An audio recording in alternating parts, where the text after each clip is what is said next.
Hello everyone, कैसे हो आप सब। आई होप सभी अच्छे होंगे और आप सभी का रिवीजन भी अच्छी तरह चल रहा होगा। तो जैसा कि आपको पता है हम यहाँ पर जो हमारा CTP पोर्शन, जो हमारा एस्टेट KVS या फिर एनी अदर टीचिंग एग्जाम जिसमें हमारा CTP पोर्शन आता है, वहाँ पर यहाँ हम क्वेश्चन प्रैक्टिस कर रहे हैं। ठीक है, तो आज हम जो हमारा अचीवमेंट टेस्ट, डायग्नोस्टिक टेस्ट और रेमेडियल टेस्ट है, उसके हम यहाँ पर रेमेडियल टीचिंग क्वेश्चन प्रैक्टिस करेंगे। ठीक है, तो चलो फर्स्ट क्वेश्चन से हम अपना स्टार्ट करते हैं। तो देखिए फर्स्ट क्वेश्चन में हमारा क्या दिया हुआ है।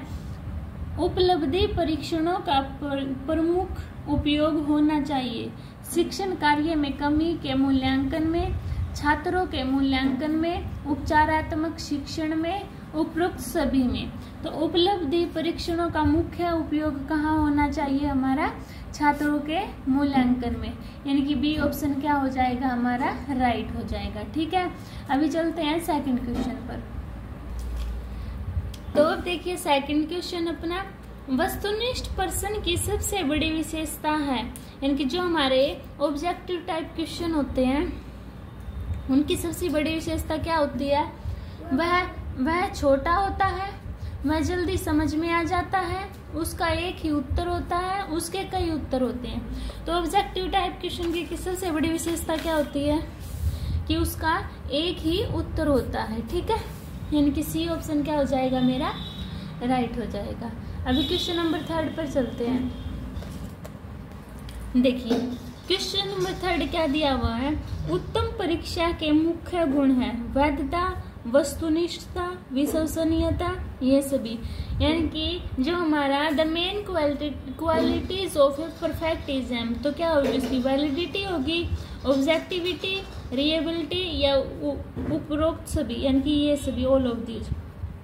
तो उत्तम परीक्षा में क्या होता है हमारा? वैलिडिटी भी होता है और विश्वसनीयता भी होनी चाहिए, वस्तुनिष्ठता भी होनी चाहिए, यानी कि डी ऑप्शन क्या हो जाएगा मेरा?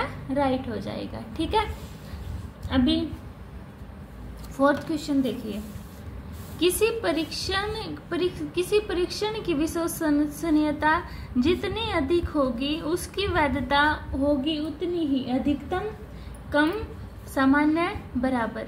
यानी कि क्या है, कोई भी परीक्षण है हमारा, उस कोई भी टेस्ट, उसकी जितनी उसकी विश्वसनीयता जितनी अधिक होगी ना, तो उसकी वैधता भी क्या होगी? उतनी ही अधिकतम होगी। ठीक है, यानी कि ए ऑप्शन क्या हो जाएगा मेरा? राइट हो जाएगा। अभी क्वेश्चन नंबर 5 देखिए, एक अच्छे परीक्षण की कौन सी विशेषता नहीं है? यानी कौन सी? वैधता, विश्वसनीयता, वस्तुनिष्ठता, उत्तीर्ण। तो एक अच्छे परीक्षण की कौन सी विशेषता नहीं? वैधता तो होती है, विश्वसनीयता ये भी होती है, वस्तुनिष्ठता ये भी होती है, पर उत्तीर्ण क्या है? एक अच्छे परीक्षण की विशेषता नहीं होती। ठीक है, तो फिफ्थ का हमारा डी ऑप्शन राइट हो जाएगा।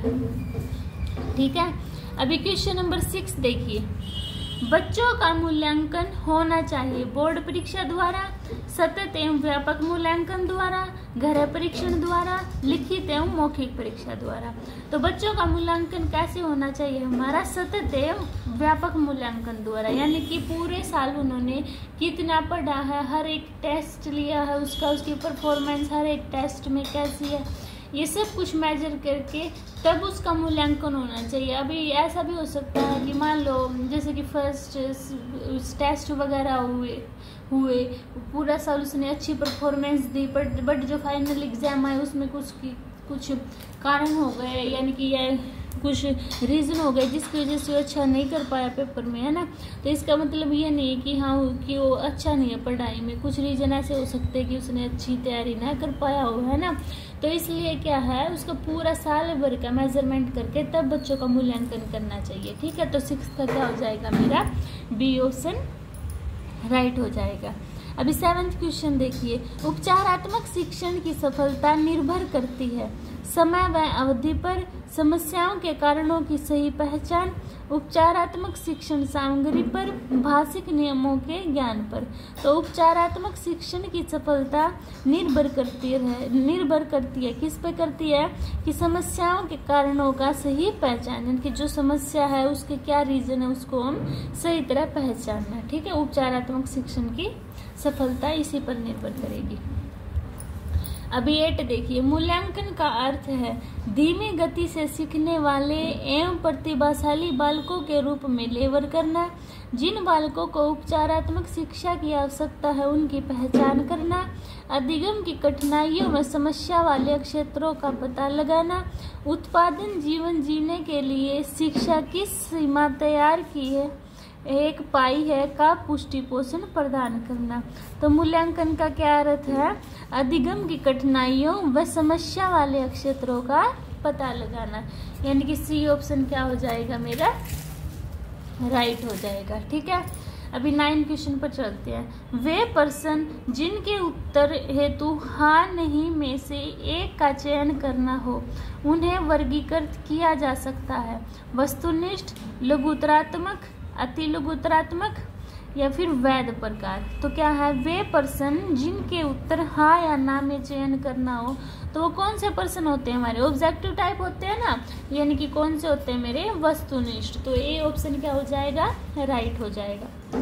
अभी 10 क्वेश्चन देखिए, मानकीकृत परीक्षण का अर्थ है विश्वसनीयता, मानक, वैधता, उपरोक्त सभी। तो मानकीकृत परीक्षण का क्या अर्थ होता है, विश्वसनीयता होनी चाहिए, सही बात है, मानक होना चाहिए, वैधता ये भी होनी चाहिए। तो 10th का क्या हो जाएगा, डी ऑप्शन, यानी कि उपरोक्त सभी हमारा राइट हो जाएगा। ठीक है, अभी 11 क्वेश्चन देखिए, उपलब्धि निर्भर करती है योग्यता एवं प्रेरणा दोनों पर, प्रेरणा पर, योग्यता पर, आलस्य पर। तो उपलब्धि हमारी किस पर निर्भर करेगी, योग्यता पर भी करेगी और प्रेरणा पर भी करेगी, है ना, यानी कि बी ए ऑप्शन हमारा क्या हो जाएगा, राइट हो जाएगा। ठीक है, अभी 12 क्वेश्चन देखिए, उपलब्धि परीक्षणों का प्रमुख उपयोगी होता है अधिगम, उत्पाद जांच, शैक्षणिक मार्गदर्शन, उपचारात्मक शिक्षण, उपयुक्त सभी।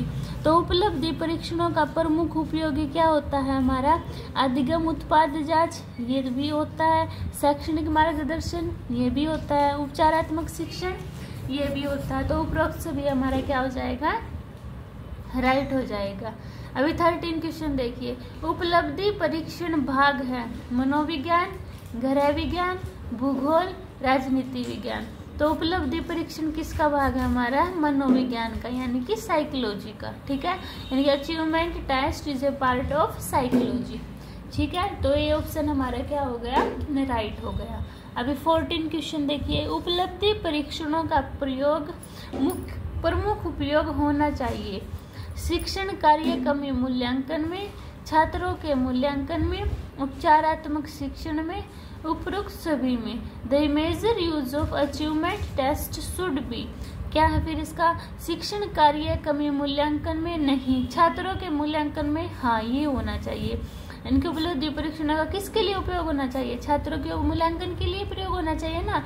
तो 4th का हमारा बी ऑप्शन क्या हो जाएगा, राइट हो जाएगा। अभी देखिए हम 15 क्वेश्चन पर चलते हैं, क्या दिया हुआ 15 में, वस्तुनिष्ठ पर्सन की सबसे बड़ी विशेषता है, ये तो क्वेश्चन हमने कर लिया, वह छोटा होता है, वह जल्दी समझ में आ जाता है, उसका एक ही उत्तर होता है, उसके कई उत्तर होते हैं, हमें सबसे बड़ी विशेषता बतानी है। तो क्या थी ये, उसका एक ही उत्तर होता है। तो 15 का सी ऑप्शन क्या हो जाएगा मेरा, राइट हो जाएगा। 16 क्वेश्चन देखिए, एक अच्छे परीक्षण की कौन सी विशेषता नहीं है, वैधता ये भी रिपीट हो गया, विश्वसनीयता, वस्तुनिष्ठ, उत्तीर्ण करना। तो एक अच्छे परीक्षण की क्या विशेषता नहीं होती, वैलिडिटी होती है, क्रिएटिविटी भी होती है और ऑब्जेक्टिविटी भी होती है ना। तो क्या नहीं होती हमारी, उत्तीर्ण करना यानी कि पास। तो 16 का डी ऑप्शन क्या हो गया मेरा, इस क्वेश्चन का राइट हो गया। ठीक है, अभी 17 क्वेश्चन देखिए, छात्रों में रटने की प्रवृत्ति को रोकने हेतु कैसे प्रश्न पूछने चाहिए, ऑब्जेक्टिव, वस्तुनिष्ठ, शॉर्ट आंसर लघुत्तरीय, दीर्घ उत्तरीय लॉन्गनर्थन और ऐसे टाइप एसिस्टिक निबंधात्मक। तो छात्रों में रटने की प्रवृत्ति को रोकने के लिए हमें कैसे प्रश्न पूछने चाहिए, वस्तुनिष्ठ यानी कि ऑब्जेक्टिव टाइप। अब देखो अगर ऑब्जेक्टिव टाइप क्वेश्चन होंगे तो उसमें से रटने की कुछ आती नहीं कि हाँ हम उनको रट सके, है ना। तो 17 का क्या है मेरा ए ऑप्शन राइट हो जाएगा। 18 देखिए, उपचारात्मक शिक्षण की सफलता निर्भर करती है समय व अवधि पर, समस्याओं के कारणों की सही पहचान, उपचारात्मक शिक्षण सामग्री पर, भाषिक नियमों के ज्ञान पर। तो उपचारात्मक शिक्षण की सफलता किस पर निर्भर करेगी, हमारी समस्या के कारणों की सही पहचान पर, ठीक है। यानी कि बी ऑप्शन क्या हो जाएगा मेरा राइट हो जाएगा, ठीक है। यानी कि किस चीज का हमें उपचार करना है तो क्या होता है कि उस समस्या को पहचानना और उसके कारण को देखना, ठीक है। 18 का क्या हो गया, बी ऑप्शन राइट हो गया। अभी 19 देखिए, मूल्यांकन का मुख्य उद्देश्य होना चाहिए, क्या उद्देश्य होना चाहिए मूल्यांकन का, शिक्षार्थियों की त्रुटियां निकालना, शिक्षार्थियों की उपलब्धियों को मापना, यह निर्णय लेना कि क्या विद्यार्थी को अगली कक्षा में पदोन्नत किया जाना चाहिए, सीखने में होने वाली कमियों का निदान एवं उपचार। तो मूल्यांकन का मुख्य उद्देश्य क्या होता है, शिक्षार्थियों की त्रुटि निकालना, नहीं ये तो होना ही नहीं चाहिए। शिक्षार्थियों की उपलब्धि मापना, ये भी नहीं होना चाहिए। यह निर्णय लेना कि क्या विद्यार्थी को अगली कक्षा में पदोन्नति किया जाना चाहिए, नहीं। शिक्षा में सीखने में होने वाली कमियों का निदान एवं उपचार। तो मूल्यांकन की सबसे अच्छी विशेषता तो यही है ना कि उनको सीखने में क्या क्या कमियां आ रही हैं और उनका हम उपचार कैसे कर सकते हैं, ठीक है। तो क्या है हमारा 19 का डी ऑप्शन राइट हो जाएगा। अभी 20 क्वेश्चन देखिए, राष्ट्रीय पाठ्यक्रम रूपरेखा 2005 में सामाजिक अध्ययन में निम्न में से किन मुद्दों को शामिल करने की अनुशंसा की गई है। लैंगिक केवल मुद्दों को, सभी स्तरों के विद्यार्थियों के लैंगिक एवं स्वास्थ्य संबंधी, लैंगिक व किशोर दोनों मुद्दों पर, केवल किशोरों के मुद्दों पर। तो क्या है, राष्ट्रीय पाठ्यक्रम रूपरेखा 2005 में सामाजिक अध्ययन में किन मुद्दों को शामिल करने की अनुशंसा की गई है, किन की, केवल लैंगिक होने चाहिए, नहीं, लैंगिक और किशोर दोनों नहीं, केवल किशोर नहीं, देखो इसमें सभी काउंट हो गए, लैंगिक भी किशोर भी और भी, क्या है सभी स्तरों के विद्यार्थियों के लैंगिक एवं स्वास्थ्य संबंधी। तो बी ऑप्शन हमारा 20 का क्या हो गया राइट हो गया, ठीक है।